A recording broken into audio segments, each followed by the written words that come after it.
बेटा आज की जो क्लास है ये एक टाइप से आप समझ सकते हैं बेसिक क्लास। पहली बात, मैथ्स का टीचर तो मैं हूँ नहीं, पता था नहीं, है ना। लेकिन फिर भी जो हमारी फिजिक्स है, चाहे वो 9th की हो, 10th की हो, 11th की हो, 12th की हो, वहाँ पर हमारे पास बेटा जो 9th के छोटे छोटे बच्चे मुझे दिख रहे हैं यहाँ पे, इन्होंने एक चीज़ है जो हम अच्छे लेवल पे चीज़ करेंगे। तो ट्रिग्नोमेट्री नाम का वर्ड अभी नहीं सुना होगा, है ना। जब आप 10th क्लास में जाओगे तो मैथ्स में चैप्टर नंबर 8 होता है, वो ट्रिग्नोमेट्री है। लेकिन जब हम लोग अच्छे लेवल पे चीज़ों को करते हैं तो हमें ट्रिग्नोमेट्री क्लास 9 से ही आनी चाहिए, ठीक है। और बहुत टफ नहीं है, बहुत टफ नहीं है। जो बहुत ज़्यादा टफ चीज़ है वो 11th की ट्रिग्नोमेट्री में। तो बेसिक चीज़ है, इवन आई थिंक 10th का 8.1 8.2 ऐसे करके जो एक दो एक्सरसाइज है वो आप आज के लेक्चर के आगे हम 10th की बुक भी सॉल्व कर सकते हैं, क्योंकि बहुत बेसिक है। और बेसिक तो हमें इसी क्लास में निपटाना है सारे, क्योंकि आगे तो हाई लेवल पे चीज़ करनी है, राइट। सो बेटा आज का जो चैप्टर है वो आप लोगों के पास ट्रिग्नोमेट्री से रिलेट करने वाला है। इससे रिलेट करने वाला है, ट्रिग्नोमेट्री से रिलेट करने वाला है। So today we are going to start with trigonometry. अब ये ट्रिग्नोमेट्री क्या है, कैसे है, क्या इंट्रोडक्शन है, ये तो मैथ्स वाले टीचर ही करा देंगे, है ना। अपना काम बेसिक बिल्कुल क्लियर करके चलना, ठीक है।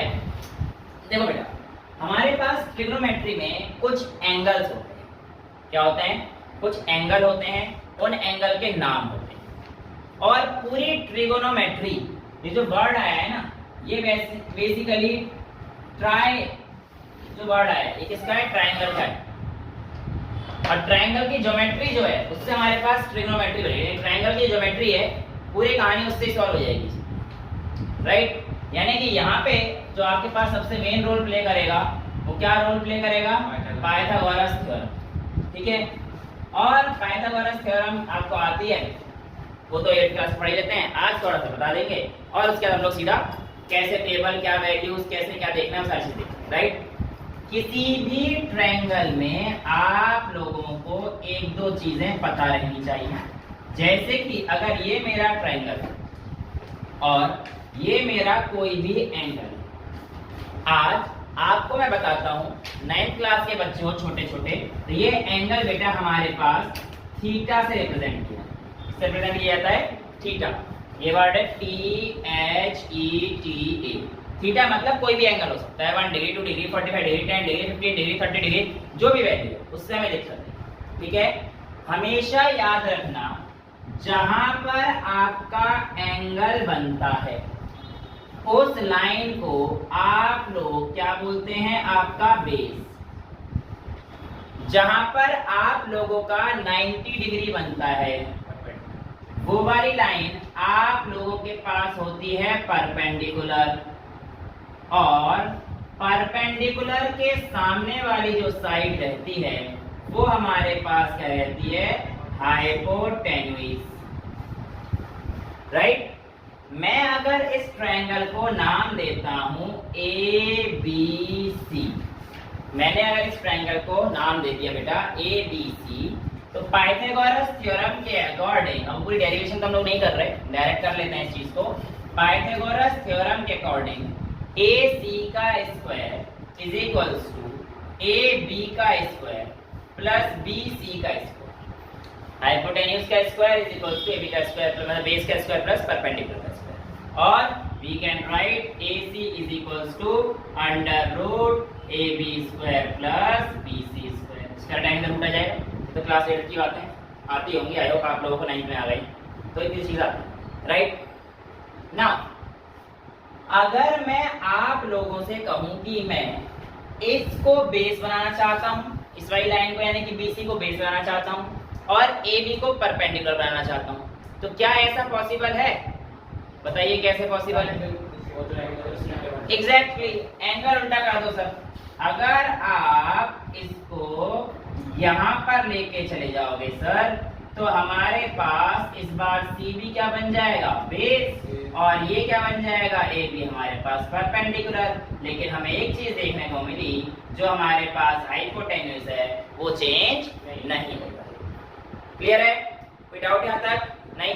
अब एक्चुअल में इस एंगल के नापने के अलग अलग मेजरमेंट्स, अलग अलग यूनिट्स हमें दे रखी है, मतलब अलग अलग तरीके से हम इसको नाप सकते हैं। और वो अलग अलग तरीके हैं साइन, ऐसा ही एन ही है वैसे, पर हम लोग शॉर्ट फॉर्म लिखते हैं, साइन, कॉस, टेन, कॉसेक, सेक और लास्ट में है कॉट। Right, clear?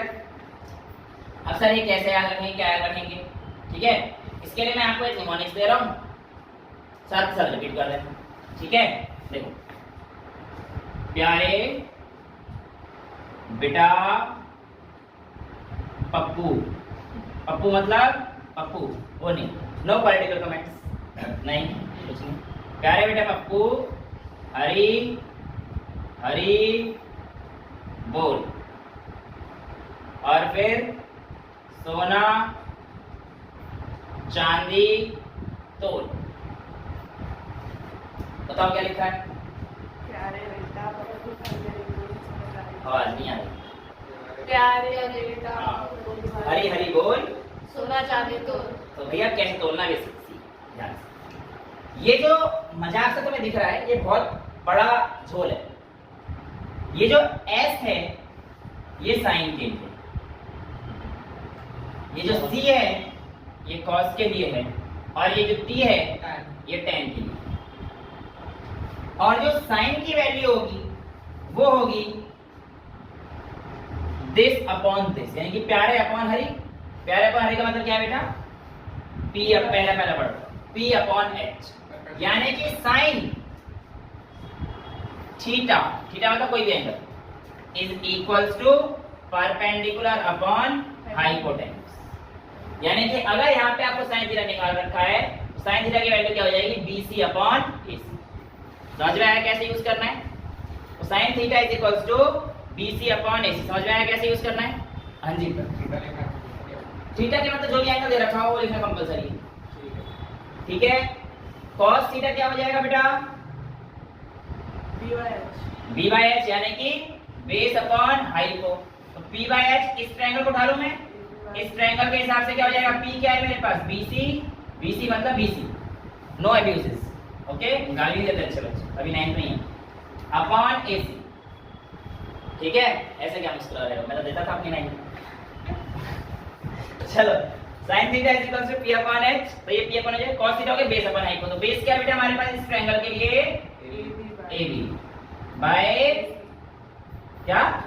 अच्छा, मुझे गाली दे दिया। नेक्स्ट है 10, T for 10, T for tomato गया। 10 थीटा क्या हो जाएगा? P upon B। P upon B, यानी कि यहाँ से बताओ, P by B, BC by A। फिर गाली दे रही। ठीक है, समझ में आया? इतनी वैल्यूज आप कर लेंगे, यहाँ तो कोई दिक्कत नहीं है, पक्का? ठीक है, अगर आप लोगों को sin cos tan इतना समझ में आ गया है और एंगल कैसे दिखते हैं वो समझ में आ गया है, तो आपको दिक्कत तो आएंगी नहीं। जैसे कि अगर मैं यहाँ पे कहूँ यहाँ पे sin थीटा कितना हो जाएगा, तो sin थीटा यहाँ पे कितना हो जाएगा बेटा आपकी बात बताओ? sin theta is equals to AB by AC हो जाएगा। भाई इस ट्रायंगल में परपेंडिकुलर तो ये है ना, अगर इस ट्रायंगल में बात करूंगा तो इस ट्रायंगल के लिए sin थीटा की वैल्यू कितनी हो जाएगी? AB बाय AC, ये हो जाएगा sin थीटा, क्योंकि हमारे पास sin थीटा की वैल्यू क्या होती है? P upon H। P upon H क्या है इसमें? P, AB, और H क्या है हमारे पास? AC। इट्स वेरी सिंपल, कोई दिक्कत तो नहीं, ऐसी cos tan कर सकते हो, कोई दिक्कत तो नहीं है। अच्छा, कुछ बच्चे होते हैं जो थोड़े अंग्रेज होते हैं, कुछ बच्चे होते हैं थोड़े अंग्रेज होते हैं क्या? नहीं बता दे? नहीं है, ठीक है। तो यहाँ पे उन अंग्रेज बच्चों के लिए लिख देता हूं मैं, some people have curly brown and hairs, कुछ नहीं होता, hair होता है। hair अपने आप में प्लूरल है, अंग्रेजी भी थोड़ी थोड़ी आती है मेरे, curly brown hair, लेकिन उन्हें पसंद नहीं है उनके बाल ब्राउन, तो till painted black, राइट? तो भैया आप ऐसे रख लेना, यहाँ पे डायरेक्ट रख लेना, साइन का मतलब P अपॉन H, cos का मतलब B अपॉन H, tan का मतलब P अपॉन। भाई अंग्रेज है, हमारा तो ये देसी भाई, प्यारे बेटा पप्पू हरी हरी घोष होना चाहते तो अपना सही। अजी रोज याद रखना है, याद कर लेना, बात तो वही है, आंसर कौन सा लगाना है, आंसर तो सेम याद रखना, ठीक है। अब सर आपने sin cos tan तो बता दिया, इनका क्या करेंगे? इनके अपोजिट ही होते हैं। किसका क्या अपोजिट होता है? sin cos tan थीटा के अपोजिट ही cos x है cos थीटा। हाँ, तो यानी कि अगर मैं कहूं साइन का उल्टा मतलब 1/sin is equals to, sign का उल्टा होता है बेटा cosec। 1/sin किसके बराबर हो जाएगा? cosec। यानी कि अगर साइन की वैल्यू p/h है तो cosec की वैल्यू क्या हो जाएगी? h/p। उल्टा कर दो उसे। समझ में आया? कोई दिक्कत तो नहीं? ऐसे ही 1/cos जो होता है बेटा वो किसके इक्वल होता है? sec के। और 1/tan किसके इक्वल होता है बेटा? cot। क्लियर? समझ आ रहा है? कोई दिक्कत तो नहीं? तो बेटा ये जो वैल्यूज हैं अगर मेरे को इनकी पता है तो मैं इसका उल्टा लिख सकता हूँ। तो tan का क्या होता है? p/b। तो cot क्या हो जाएगा? b/b। अगर इस ट्रायंगल में आपको बोलता है कोई cot थीटा बताओ, what is the value of cot theta, तो cot थीटा की वैल्यू, सर cot होता है tan का उल्टा। tan आपने बताया था परपेंडिकुलर अपॉन बेस, तो cot का बेस है परपेंडिकुलर, तो इसमें बेस क्या है? AB। बेस ए बी है। नहीं सॉरी गाली दे रहा है सी बी। लड़का समझदार है। चलो बीसी मान लेते हैं। हाँ मैं नहीं दे रहा, मैंने कहा बीसी मान लेते हो, कह रहा ठीक है। मुझे कह रहा हाँ वेट है सर, आप बड़े बीसी हो। चलो tan थीटा की वैल्यू क्या थी? p/b। बट यहाँ पे cot थीटा पूछा था, cot थीटा क्या हो जाएगा? b/p। तो b क्या है? bc/b है। राइट? समझ में आ गया? तो इस तरीके से हम लोग साइन ऐसी cot का हो गया, sec का भी निकाल सकते हैं। sec किसका हो जाएगा? cos का उल्टा। ठीक है, तो ये sec cos की वैल्यू क्या थी?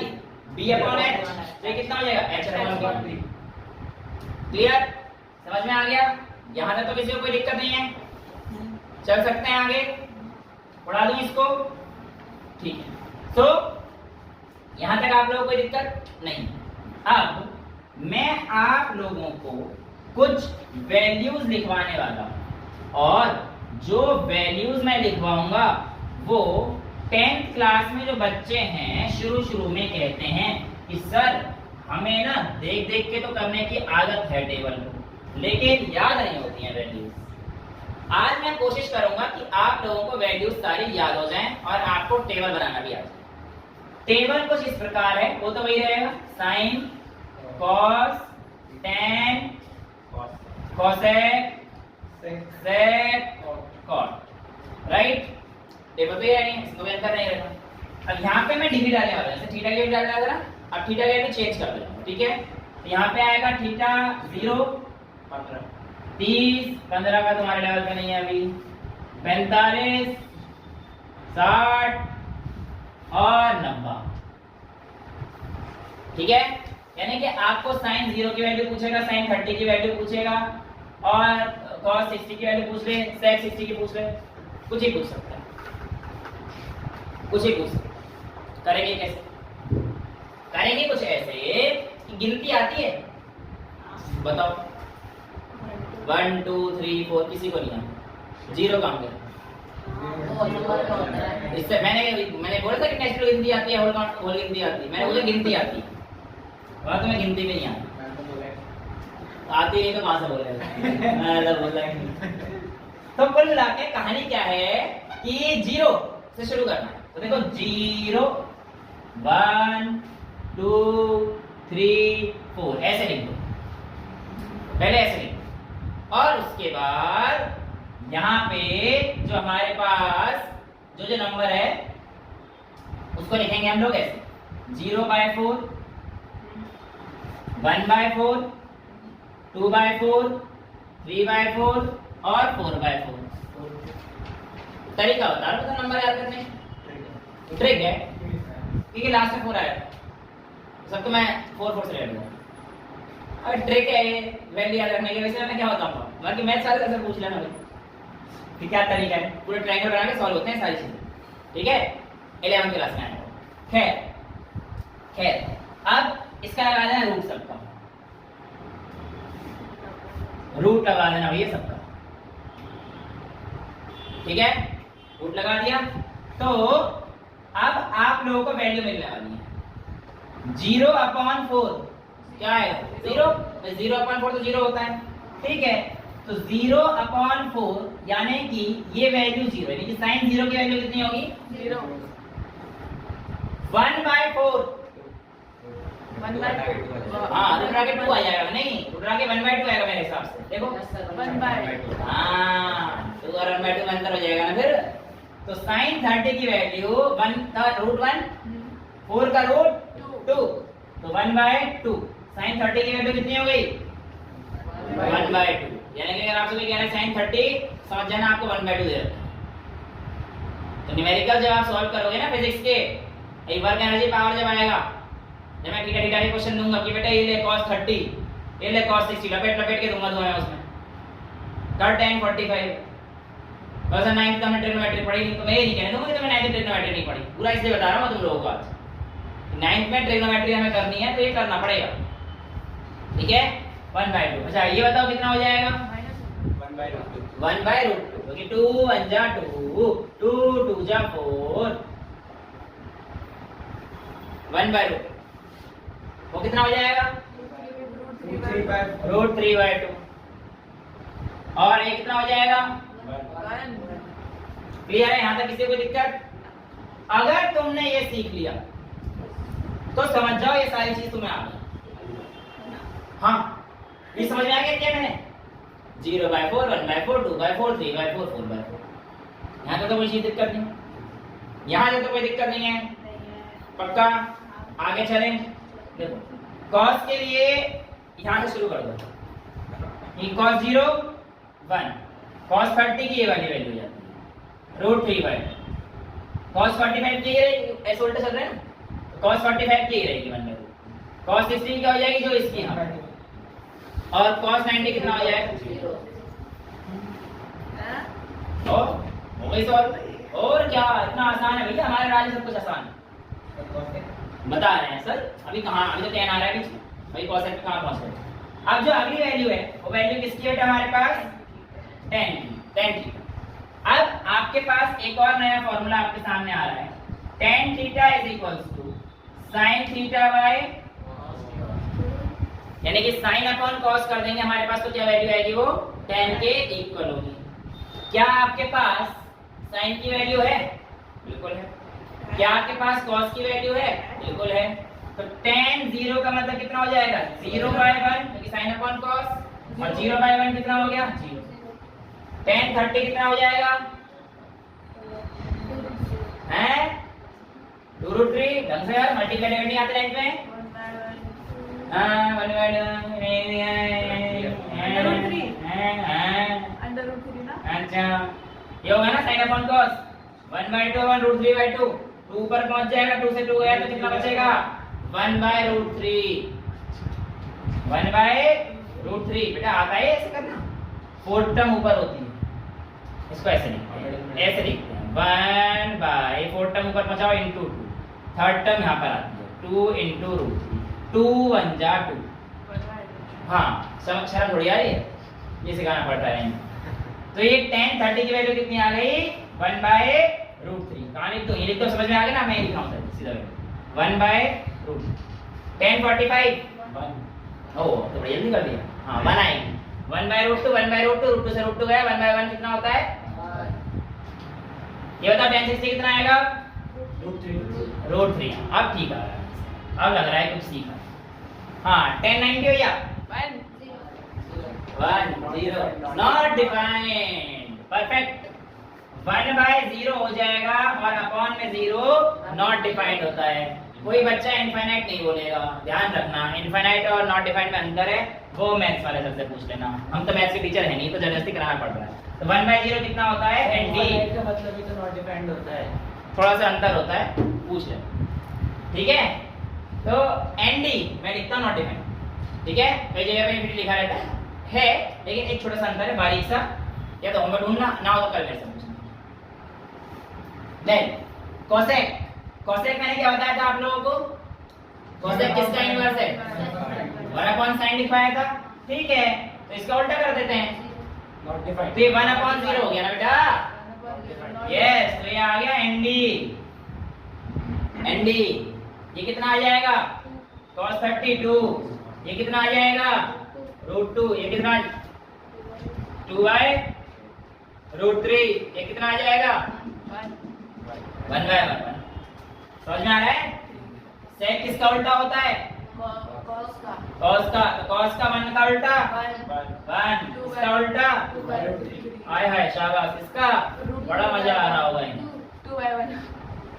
2 मतलब हाँ 2/1 मतलब 2 ये आ गया ND क्लियर यहाँ तो कोई दिक्कत नहीं है नेक्स्ट आता है हमारे पास cot 10 हाँ शाबाश बोलते जा not defined √3 √3 1 1/√3 1/ND is equals to 0 1/not defined is equals to 0 ये वैल्यू क्या आ जाएगी 0 समझ में आया कोई दिक्कत इसी तरीके से यहाँ पर अगर मेरे को cot थीटा लिखना होगा तो इसको मैं ऐसे लिख सकता हूँ cos theta by sin theta tan का उल्टा cot उस cos को इन्वर्स कर दूंगा तो sin ऊपर sin नीचे cos ऊपर राइट इतनी चीजें क्लियर हैं यहाँ तो कोई दिक्कत नहीं है तो बता दो नहीं है तो फिर आगे चलते हैं ये ट्रिग्नोमेट्री का समझ में आया फिर अब अगर आपसे कोई पूछता है कि यहाँ पर ये ट्रायंगल दे दिया A एंगल दे दिया A इसमें tan A बताना है तो बता दोगे P/B सर बता दोगे ना यहाँ पे दे दिया tan A तो बता दोगे आराम से कोई दिक्कत तो नहीं है ठीक है अब जनरली ये समझ में आएगा टेबल कैसे बनती है रटने की जरूरत तो नहीं पड़ती टेबल को आराम से हो जाएगी टेबल ठीक है बट हाँ ये जब तुम याद करोगे एक दो बार प्रैक्टिस करोगे सारी वैल्यू याद हो जाएंगी तो बड़ी चीज नहीं है वैसे ही बस एक वैल्यू याद कर लेना अपने आप याद हो जाती है बाकी सारी अब आगे जब प्रैक्टिस करते रहोगे तो हो ही जाएंगे ठीक है हम लोग इतने फिजिक्स में क्वेश्चन कर लेंगे कि हमारी ट्रिग्नोमेट्री 10 तक पहुंचते ही ऐसी हो जाएगी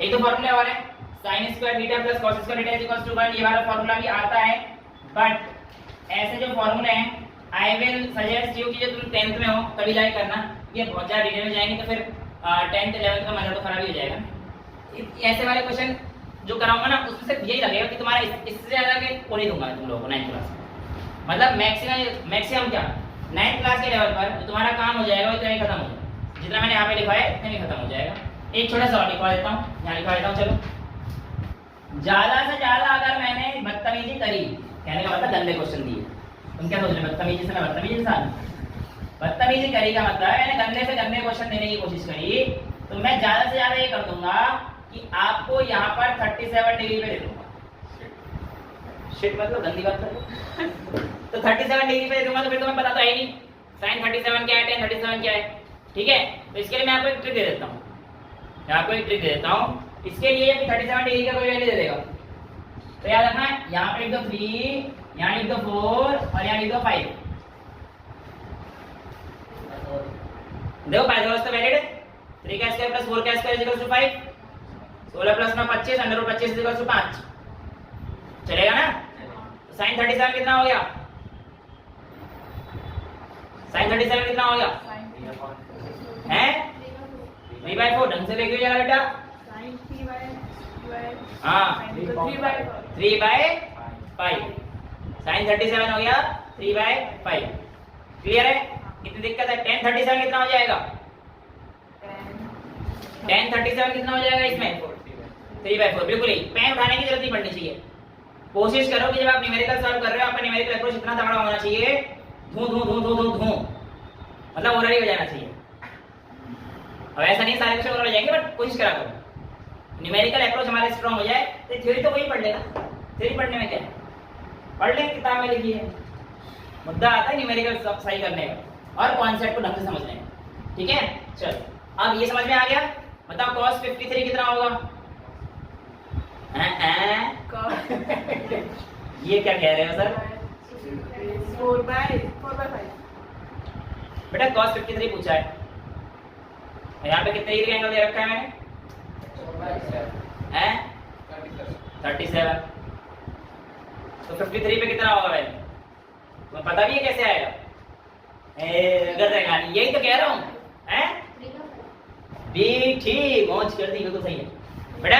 cos 53 पूछा है ना, तो इस ट्रायंगल में एक चीज तुम्हें सिखाई होगी क्लास 3rd में, angle sum property of triangle, जो हमसे कहती है कि किसी भी ट्रायंगल में 3 एंगल का सम कितना होता है? तो ये कितना है? ये कितना आ जाएगा? और अगर ये 53 आगे थोड़ी चेंज हो रहे हैं, आप cos 53 पूछा है तो बेस क्या हो जाएगा? ये वाली लाइन बेस हो जाएगी, और हाइपो कितना हो जाएगा? ये हो जाएगा। तो cos 53 कितना हो गया? 3/5। cos 53 इज इक्वल्स टू, तो आप लोगों से जो मैक्सिमम क्वेश्चन जो मैं गंदे से पूछ सकता हूँ क्लास 9 के लेवल पे 37, 53 और 0, 30, 45, 60, 90। 10th के लेवल पे तो सर पूछेंगे। 10th के लेवल पे ट्रिग्नोमेट्री का जो चैप्टर है क्या वो कहीं आएगा? देखो 10th में एक लाइट आता है, लाइट में भी ये पूछ जाएंगे तुमसे। अगर लाइट में एंगल क्वेश्चन डालने हो तो ये डालूंगा मैं, है ना। और उसके बाद एक चैप्टर होता है करंट इलेक्ट्रिसिटी, उसमें एंगल के बनते ही हैं, जो किरचॉफ में जाके गंदे से गंदे क्वेश्चन बनते हैं, सारे 12th में आते हैं। और उसके बाद आपका आ जाता है मैग्नेटिज्म, उसमें कोई क्वेश्चन है नहीं 10th लेवल पे, सारे गंदे क्वेश्चन। साइन कॉस टेन, तो भयंकर साइन कॉस टेन यूज होता है। मैग्नेटिज्म में तो इतना भयंकर यूज होता है कि तुम कहोगे कि सर ये मैग्नेटिज्म डालो 12th क्लास, टफ है टॉपिक, है ना। और इसके अलावा फिजिक्स कुछ बचती नहीं। ह्यूमन आई में क्या एंगल कहां से दिखाओगे? वैसे उसमें स्काई ब्लू क्यों होता है, सनसेट के साइन लाल क्यों पड़ जाता है, हवा में वो धुएं से फ्लिकर होता है वो क्यों दिखता है, तो तारे चमकते हुए क्यों दिखते हैं, ऐसे सवाल तो मैं फिजिक्स में दे रखे हैं। हालांकि इनके पीछे कॉन्सेप्ट है, वो भी हम लोग पढ़ेंगे, पढ़ना तो नहीं पढ़ सकते हैं, है ना। और फिजिक्स में कुछ नहीं, लेकिन हाँ 9th क्लास की फिजिक्स इज वे टफर। एक तो 8 से आए हो, पता तो कुछ है नहीं, अप्पा डप्पा जप्पा करके कॉपी के आंसर लिख के, सारे आंसर लिख के, मैम मेरा आंसर ठीक कर दो, मैम आपने कॉपी में लिखवाया था, मेरा ये गलत है, मेरा ये सही है, सॉरी नंबर बढ़ा दो, हैं ऐसे ही होता रहता है। क्लियर?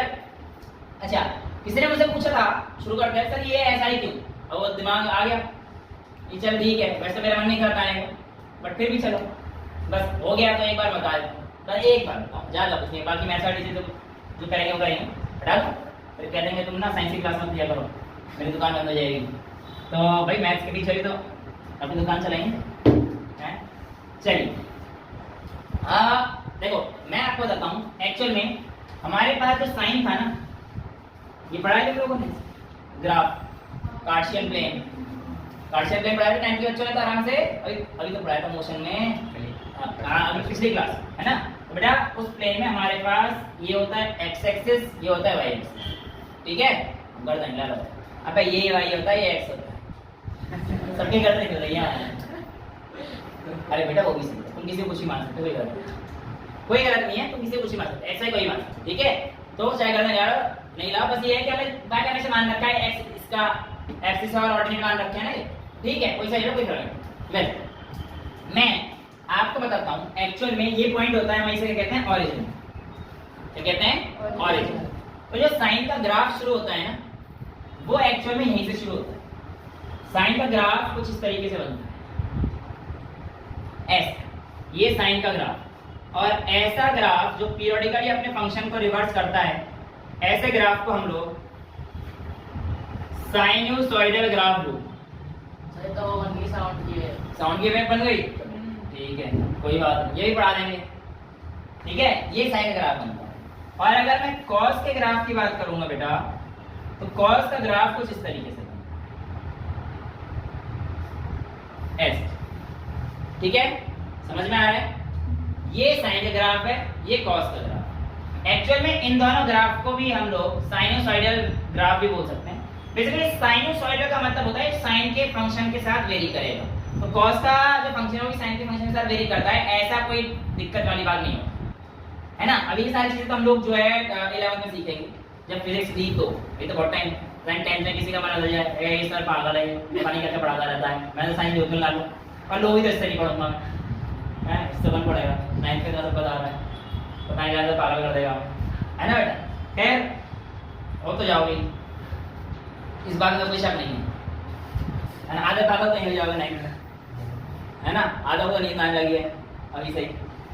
तो कोई बात नहीं भाई, चीजें जब टफ हैं तो हैं, लेकिन अगर कॉन्सेप्ट क्लियर होंगे तो वो आसान हो जाए, कोई बड़ी चीज है। अब साइन के ग्राफ ऐसे वेरी करता है, ऑरिजिन पे जो वैल्यू है हमारे लोग क्या लेंगे 0। हमने तो इसमें भी डाउन लाइन लगाया है, ये ओरिजिन ऑरिजिन बेटा इतना मान ले, इतना ऑरिजिन ओ फर्क पड़ जाता है कई बार। जैसे मैं बच्चों से पूछता हूँ ना बेटा सही है, तो बच्चे आगे लगे नहीं गलत है, तो तभी तुम्हें आगे खुद मिलेगा देखने। हाँ तो अच्छी बात है कि मेरे पे डाउट करते रहना हमेशा, है ना, इन टर्म्स ऑफ पढ़ाई।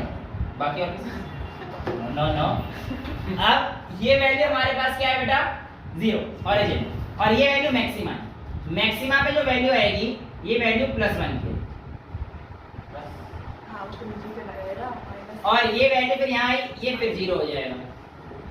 और ये वैल्यू आती है मिनिमा, मिनिमा पे जो वैल्यू आ जाएगी वो कितनी आएगी आपकी -1।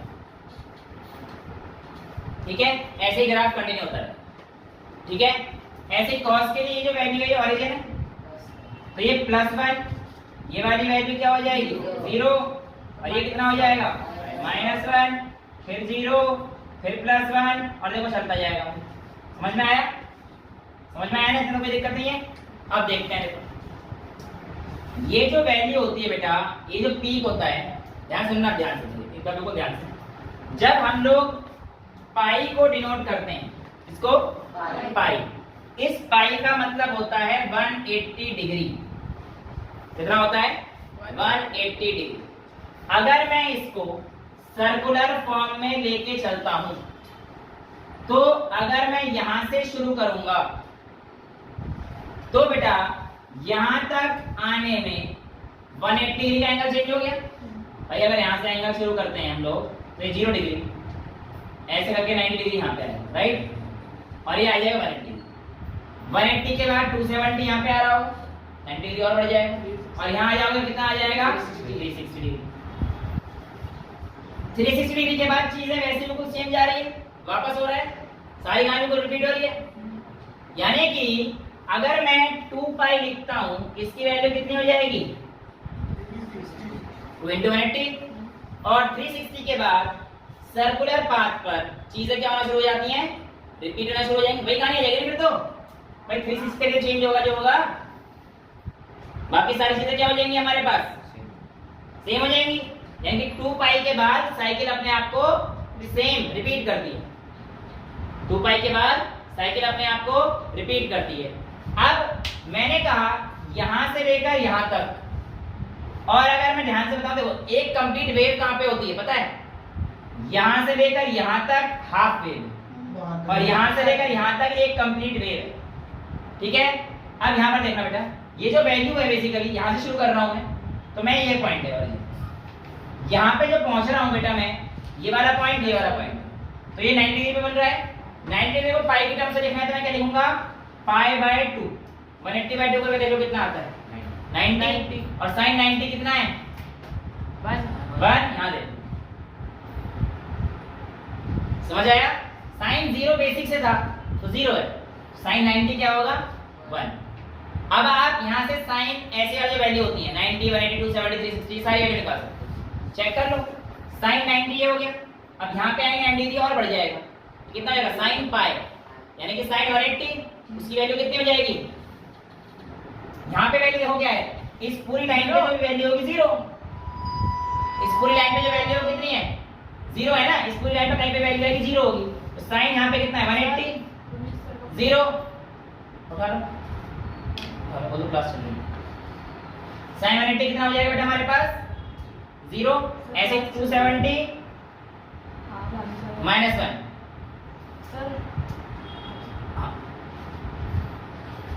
तो 270 डिग्री पे था, 270 डिग्री पे कितना आ गया बेटा हमारे पास -1। अब मैं ऊपर जा रहा हूं, फिर यहाँ पे कितना आ गया 360 डिग्री, 0 भाई 90, 180, 270, 360, तो 90, 180, 270, 360, तो +1 0 -1 0, तो ये कितना हो गया 2 पाई। ऐसे ही यहाँ पे कितना होगा 3 पाई, यहाँ कितना होगा 4 पाई। तो आप क्या कह सकते हो कि सर हमारे पास जो साइन की n पाई वाली टर्म्स हैं ये सारी क्या होंगी हमारे पास 0। साइन n पाई हमेशा 0 होगा, चेक कर लो। n का मतलब 0 पाई, मतलब 0 पाई मतलब 0 sin 0 0, n की वैल्यू 1 रखा है sin पाई 0, n की वैल्यू रखा है 2 पाई 0 3 पाई, sin की n पाई वैल्यू 0, cos पे आ जाए, cos पे आ जाए। तो सर आपने पाई की वैल्यू 180 कैसे दी? पाई के लिए 180 होती है, डिग्री और रेडियन में कन्वर्ट करते हैं, है ना, तो वो आप सीख जाओ, उसकी टेंशन ना लो, वो सब आप 11 से सीखोगे, सर ये n क्या है ना। तो पाई 180 डिग्री होता है ना, 1 पाई में 180 डिग्री होता है ना। अब आपसे कहेगा 30 डिग्री को पाई में कन्वर्ट कीजिए, पाई इन टर्म्स ऑफ रेडियन, तो कितना रेडियन हो जाएगा? तो ये 1 पाई में इतना है, 30 में कितना हो जाएगा? 180 बाय 30, तो यानी कि पाई बाय 6। समझ में आया? यूनिटरी मेथड तो आता है इतना, हालांकि ये सारी चीजें 11th की हैं, ये सारी चीजें 11th की, पर तुम्हें समझ आ गया होगा, वो भी 11th की मैथमेटिक्स की। हाँ, जो बच्चे अच्छी फेस करते हैं सब पता रहता है, जैसे कि मैं ही समझ में आया कैसे किया मैंने? बेटा 1 पाई में 180 डिग्री होते हैं, तो 1 डिग्री में कितना हो जाएगा?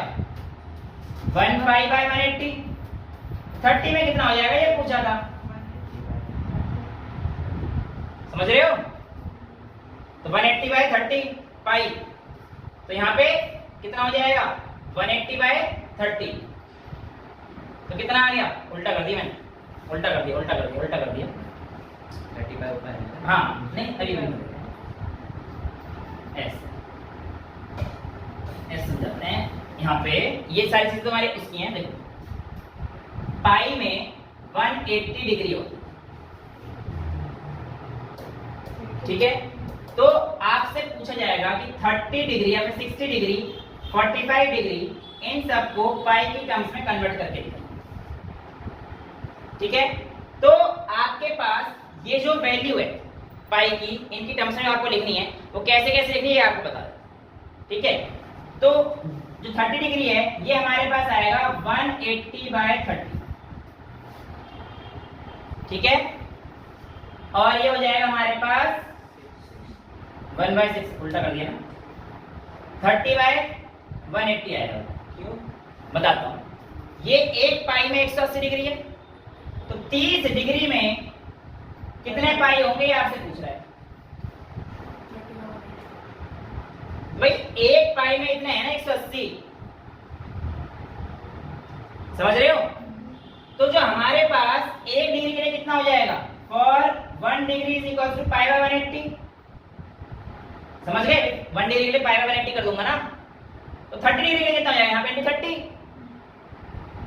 देखो for 1 degree is equals to pi by 180, तो 30 डिग्री के लिए क्या करूंगा? 1 के निकाल दिया, 30 करूंगा ना, तो पाई इंटू 30 बाय 180, तो कितना आ गया? Pi by 6। यूनिटरी मेथड है, मैंने गलती करी थी पहले समझाने में, मैंने मल्टीप्लाई गलत कर दिया था, अब समझो ना आराम से बेटा। 1 पाई का मतलब 180, यानी कि 1 डिग्री का मतलब कितना हो गया? पाई बाय 180, 30 डिग्री का मतलब कितना आएगा? इंटू 30, 45 डिग्री का मतलब कितना हो जाएगा? पाई by 180 into 45, pi by 180 into 45 का मतलब कितना हो गया? Pi by 4, right. ऐसे पूछेगा 60 डिग्री पे कितना है, तो 60 डिग्री का मतलब कितना हो गया? पाई बाय 180, 1 की वैल्यू ये आ गई, 60 की कितने जाएगी? इंटू 60, इंटू करते हैं। अरे भाई 10 टॉपी है कराओगे फिर क्यों कोई यूनिटरी का तो बता रहा हूं मैं। छठी क्लास में प्रॉब्लम करते हैं कि 10 टॉपी इतना तो 1 टॉपी की कॉस्ट कितनी है? वही तो है, पाई का मतलब 180 डिग्री है, 1 डिग्री का मतलब कितना हुआ? पाई बाय 180, 30 का कितना हुआ? 30 को मल्टीप्लाई कर दो, क्लियर? तो ये हो गया डिग्री और पाई में, कर लो, कन्वर्ट करना आ गया हो। अच्छा अब यहाँ पर आते हैं cos वाले टेबल पे, cos 0 1, यहाँ पे कितना है cos? अभी देखो ये भी जो है हमें 360 के बाद टेबल रिपीट होगी, 360 का मतलब यहाँ पर 360 आएगा, पाई बाय 2 हो जाएगा, यानी कि 90 डिग्री। ये कितना हो जाएगा बेटा? 180 डिग्री। ये कितना है? 270 डिग्री। और ये कितना है? 360 डिग्री। देखो 360 के बाद साइड में फिर से रिपीट होना शुरू हो रही है, तो यानी कि ये चीज हमें समझ गई थी बस। तो cos 0 कितना हो गया? 1, cos 0 1 हो गया। cos पाई बाय 2 cos 90 कितना हो गया? 0 cos 180 -1, परफेक्ट। cos 180 -1 आ गया, cos 270 0, 0, cos 360 प्लस 1। अब यानी कि cos के फंक्शन का रिपीट करते हैं। देखो यहाँ पे sin के फंक्शन पाई पे रिपीट कर रहे थे, 0 0 0 पाई पे, यानी कि n पाई की वैल्यू 0 थी। अगर मैं यहाँ पर बात करूंगा cos की, तो बेटा यहाँ पे आएगा cos में n पाई का कोई फंक्शन नहीं होगा, क्योंकि यहाँ पे पाई यहाँ पर है, तो जो दूसरा 1 पाई आएगा यानी कि 180 ये 0 है, पाई का मतलब 180 हो गया -1, 2 पाई का मतलब +1, तो वेरी कर रहा है, आंसर अलग अलग आ रहे हैं, एक बार -1 आ रहा है, एक बार +1 आ रहा है। देखो यहाँ पे अगर मैं cos n पाई लेता हूँ, n का मतलब पहले n की वैल्यू 0 डालता हूँ, for n is equals to 0, तो यहाँ पे cos 0 1 हो जाएगा, right, is equals to 1, right, समझ में आ गई। अब मैं 180 के लूंगा तो n की वैल्यू कितनी आ जाएगी 1, ये 180 का मतलब क्या है, पाई है ना, तो जब n is equals to 1 होगा तो cos की वैल्यू कितनी आ जाएगी -1, 180 पे वैल्यू क्या आ रही है -1 आ रही है cos की। अब मैं 2 पाई लूंगा, अगर ये हो गया 0 पाई, ये हो गया 1 पाई, अब मैं क्या लेने वाला हूँ 2 पाई, यानी कि n की वैल्यू क्या डालूंगा 2 पाई की वैल्यू देखो क्या आएगी +1। तो यहाँ पे अगर मैं n की वैल्यू 2 लेता हूँ तो cos की वैल्यू कितनी आ जाएगी +1। तो देखो 0 पे आ रही है 1, फिर 1 पे ले रहा हूँ -1, फिर प्लस, तो ये गलत आ रही है ना, मतलब सेम नहीं आ रही ना। यहाँ पे देखिए sin की वैल्यू को इसे मिटा दो, sin की वैल्यू n पाई पर रिपीट कर रही थी। देखो sin 0 अगर मैं लेता हूँ, पहले n की वैल्यू 0 लूंगा तो sin 0 पाई मतलब sin 0, तो sin 0 क्या आ रहा था 0, n की वैल्यू 1 रखो, 1 का मतलब पाई मतलब 180, पाई मतलब यहाँ पे आ रहा है, तो पाई मतलब 180 मतलब यहाँ पे भी 0 आ रहा है, जब n की वैल्यू 2 है तब भी 0। अच्छा समझ गया। n की वैल्यू 3 लेना, 3 पाई, भाई sin 2 पाई हो गया, n की वैल्यू 1 थी तो 0, sin पाई, sin 0 0 हो गया, 1 पाई का मतलब sin पाई हो गया, 2 पाई का मतलब कहाँ आ गया, यहाँ आ गया 360, ये भी 0 है, 3 पाई का मतलब कहाँ आ जाएगा, ये यहाँ आ जाएगा, 4 पाई, तो ऐसे चलते जाएगा 0 0 है। हाँ, sin की n पाई पे वैल्यू 0 है, लेकिन cos की n पाई पे वैल्यू 0 नहीं है ना, cos की n पाई पे वैल्यू रिपीट कर रही है, तो cos की वैल्यू कहाँ पे रिपीट करेंगे बेटा, तो याद रखना cos repeat itself eight 2n पाई। अब चेक कर लो आप, 2n पाई लेके चलते हैं। चलो पहले मैंने लिया यहाँ पर n की वैल्यू 0, तो ये टर्म 0, n की वैल्यू 0 ले रहा हूँ मैं, तो ये टर्म 0 हो जाएगी, तो cos 0 is equal to 1, right. अब n की वैल्यू 1 लेता हूँ, n की वैल्यू क्या ले रहा हूँ मैं 1, 360 प्लस 1। हाँ जी, तो n की वैल्यू 1 लूंगा 2 पाई आ जाएगा, और 2 पाई का मतलब कितना हो गया 360, 360 पे क्या आया 1।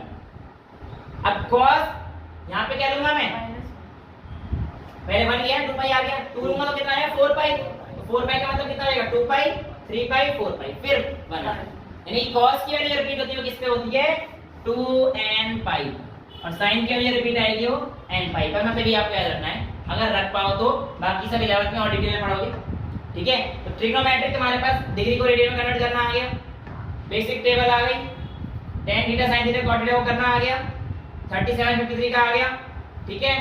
ग्राफ समझ में आ गया, क्यों 0 पे 0 होती है, 90 वैल्यू पे मतलब 90 पे मैक्सिमम होती है, वाली मैं समझ में आ गई ग्राफ की मदद से, है ना। तो इतना बेसिक 9th क्लास के लिए बहुत ज्यादा है, काफी है। आई होप आप लोगों को समझ में आया होगा।